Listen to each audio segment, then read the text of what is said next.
நாட்டாளுற தகுதியே இல்லாத தலைமை இருக்கிற இந்த நாட்டுல அதை தட்டி கேட்கிற ஒருத்தனா உங்கள ஒருத்தனா கேட்கிறேன். பாலிய வயதிலிருந்தே சினிமாவில் நடிப்பை முழுநேர தொழிலாக கொண்டுள்ள கமல்ஹாசன் அவ்வப்போது சமூக கருத்துக்களை பேசி வந்தார்.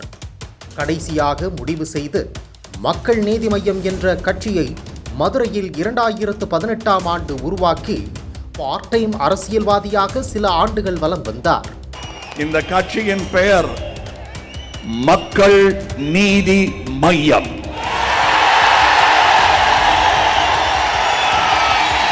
மக்கள் நீதி மய்யம்.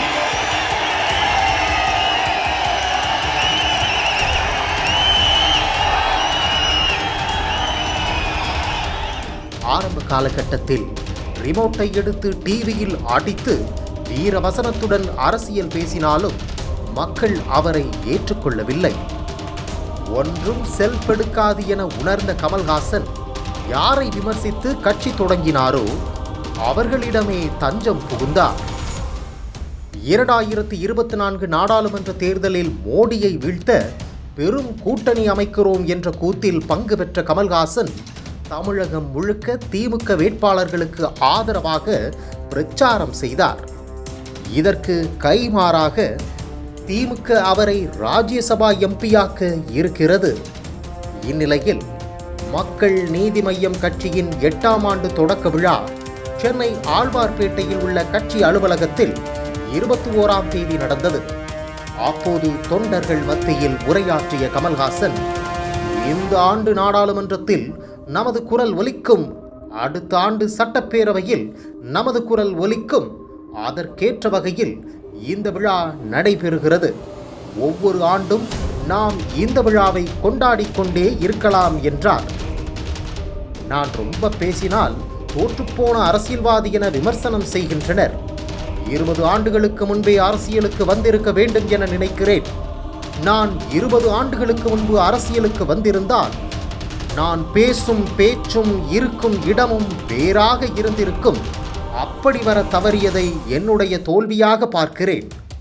சினிமா ரசிகர்கள் வேறு, வாக்காளர்கள் என்பது வேறு என்பதை எனது அனுபவத்தில் இருந்து நான் தெரிந்து கொண்டேன் என்றார்.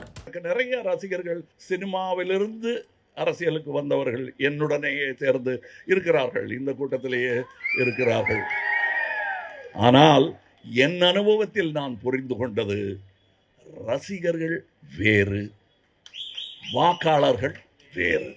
நீண்ட நாட்களுக்கு பிறகு கமல்ஹாசன் கட்சி அலுவலகத்தில் உரையாற்றியதால் மக்கள் நீதி மய்யம் தொண்டர்கள் மகிழ்ச்சி அடைந்துள்ளனர்.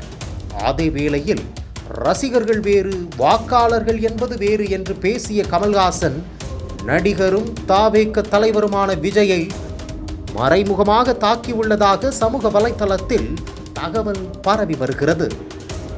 கமல்ஹாசன் தனது அனுபவத்தின் மூலம் சரியாக சொல்லியிருக்கிறார்.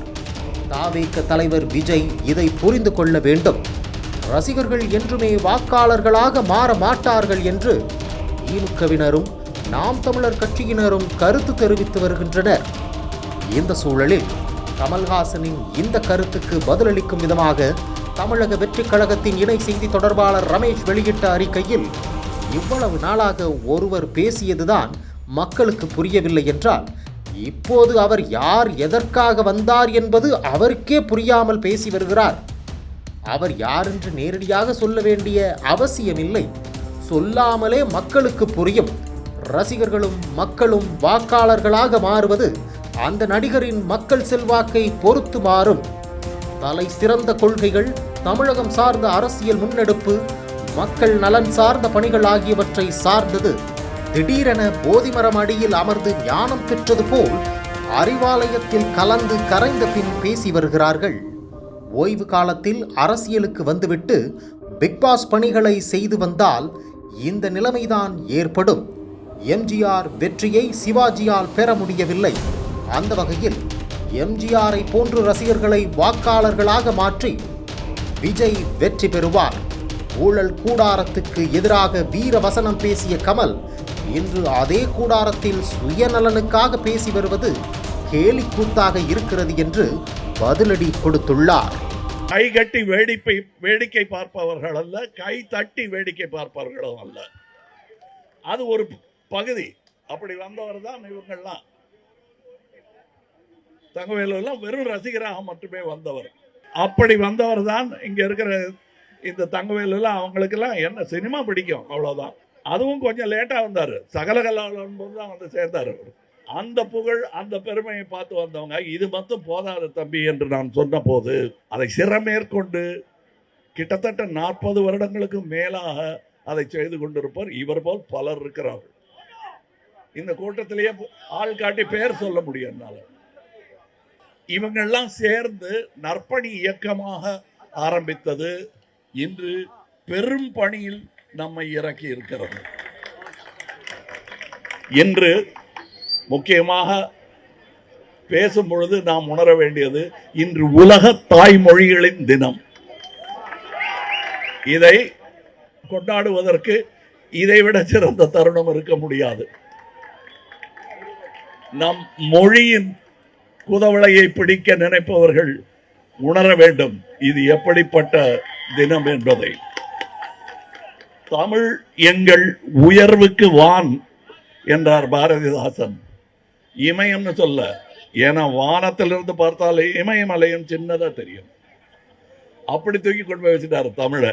அந்த தமிழை இறக்க முடியாது யாராலையும். மரியாதையுடனே பேசும், எவராலும் இறக்க முடியாது. நான் என்னை பற்றி சொல்லும் போது பலர் வேண்டியவர்களும் விமர்சகர்களும் எதிர்கட்சிக்காரர்களும் சொல்லுது, தோத்து போன அரசியல்வாதி பேசுறாரு விடியான்றது அப்படின்பாங்க. நான் எப்படி தோத்து போனேன் என்பதை நான் உணர்கிறேன் என்பதை உங்களுக்கு சொல்லுகிறேன். நான் 20 வருடத்துக்கு குறைந்தபட்சம் 20 வருடங்களுக்கு முன்பாக அரசியலுக்கு வந்திருக்க வேண்டும். அது வர தவறினேன் என்பதுதான் எனக்கு தோல்வியாகப்படுகிறது. அப்படி வந்திருந்தால் இன்று நான் நின்று பேசிக் கொண்டிருக்கும் வார்த்தைகளும் இடமும் வேறாக இருக்கும். நான் இப்பொழுது பேசுவது எனக்கு வாக்கு அளிக்காதவர்களுக்காக பேசுகிறேன் என்று நினைக்க வேண்டாம். அவர்களும் என் மக்கள் தான், அவர்களும் என் உறவுதான். வாக்கு அளித்தவர்கள் போக இந்த டெமோக்ரசி என்பது பாக்கி 49% கவனிக்காமல் விடுவதல்ல. அவர்களும் இருக்கிறார்கள் என்பதை நினைவில் கொள்ள வேண்டும். அதுதான் டெமோக்ரசி. ஸோ உங்களுக்கு அவங்களுக்கு இருக்கிறது 2% வித்தியாசம் தான் தம்பி. என்னங்க தாடியெல்லாம் வச்சு போற பார்த்து தம்பிங்கிறீங்க. காலம் அவர்களை தம்பி ஆக்கிவிடும். யாரை அண்ணலாக்க வேண்டுமோ அவரை அண்ணலாக்கும். எங்களுடைய பணி, நம்முடைய பணி கடைசி ஒரு வாக்காளன் இருக்கும் வரையில் தொடரும். எப்படிங்க இப்படி சொல்றீங்க? நல்ல வார்த்தையா சொல்லுங்க. நல்ல நாளும் அதுவுமான்வீங்க. எங்களுக்கு மக்களுக்காக பணி செய்யும் எல்லா நாளுமே நல்ல நாள் தான். அதுக்காக தனி நல்ல நாள் பார்த்து காத்துக்கிட்டு இருக்க மாட்டோம். எந்த ஓட்டுக்காக பெரியார் இத்தனை நாள் தன்னுடைய உயிர் போகும் தருவாய் வரை பிரச்சாரம் செய்து கொண்டிருந்தார்? யாருடைய ஓட்டுக்காக? தனக்கு வேண்டும் என்பதற்காகவா? அவர்கள் எல்லாம் எனக்கு எப்படி காந்தியாரை பிடிக்குமோ அதையே அளவு பெரியாரையும் பிடிக்கும். பெரியார் இருந்து உண்மையை பேசி இருந்தால் தன்னுடைய விலாசத்தை அவர் சொல்லி இருப்பார். அவரே காந்தியின் சிஷ்யன் தான். அதாவது இதுல ஒன்று விஷயம் நம்ம புரிஞ்சுக்கிட்டோம். எனக்கு நிறைய ரசிகர்கள் சினிமாவிலிருந்து அரசியலுக்கு வந்தவர்கள் என்னுடனேயே சேர்ந்து இருக்கிறார்கள், இந்த கூட்டத்திலேயே இருக்கிறார்கள். ஆனால் என் அனுபவத்தில் நான் புரிந்து கொண்டது, ரசிகர்கள் வேறு, வாக்காளர்கள் வேறு. இது வாக்காளர்கள் கூட்டம் என்றே வைத்துக் கொள்வோம். இது சாமானியமான கூட்டம் இல்லை. இதை விட பெரிய கூட்டத்தை நான் இதே தெருவில் பார்த்திருக்கிறேன். அந்த ஃப்ளைஓவர் மேலெல்லாம் ஆளு நின்னாங்க விஸ்வரூபம் படத்தின் போது. அவர்கள் நியாயம் கேட்க வந்த தனி மனிதர்கள், வாக்காளர்கள் அல்ல. அது யாருமே எதிர்பார்க்கல. இன்னும் சொல்ல போனா என் கண் நனைந்தது, அன்று தொண்டை கட்டி போனது, எனக்கு பேச வரவில்லை. அவர்கள் அன்பு கோபமாக மாறிவிடக் கூடாது என்பதற்காக சில வார்த்தைகளை அன்று நான் பேசினேனே அன்றி முழுவதுமாக நான் சொல்ல வந்த கருத்தை நான் அரசியலில் நுழைந்த போதுதான் சொன்னதாக நான் நினைக்கிறேன். இப்பொழுது நாம் ஒரு இக்கட்டான காலகட்டத்தில் இருக்கிறோம் என்றெல்லாம் சொல்ல, இதெல்லாம் பார்த்துட்டோம். நம்ம தமிழர்கள் இதை பார்த்திருக்கிறார்கள்.